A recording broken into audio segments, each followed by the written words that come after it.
き参りは屋形船で参ろう。どこ向いても菜の花盛り、粋な日がさにゃ蝶々も止まる。読んでみようか土手の人。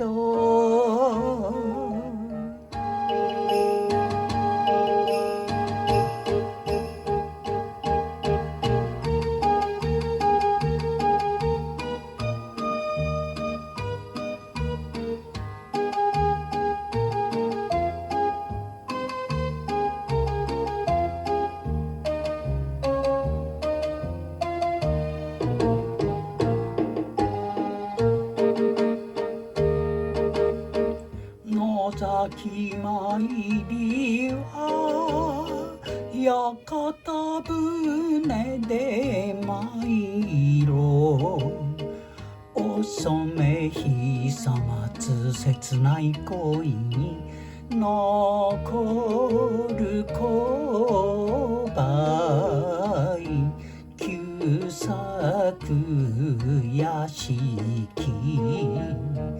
今も降らすか春の雨。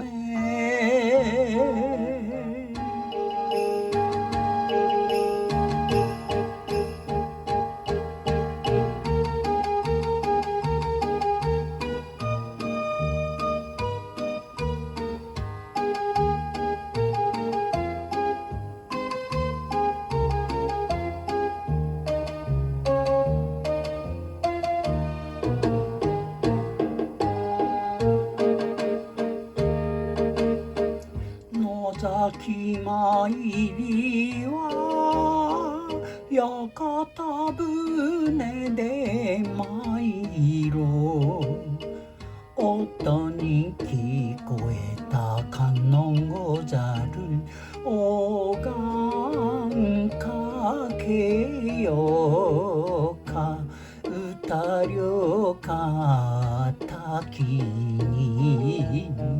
滝は白ぎぬのりの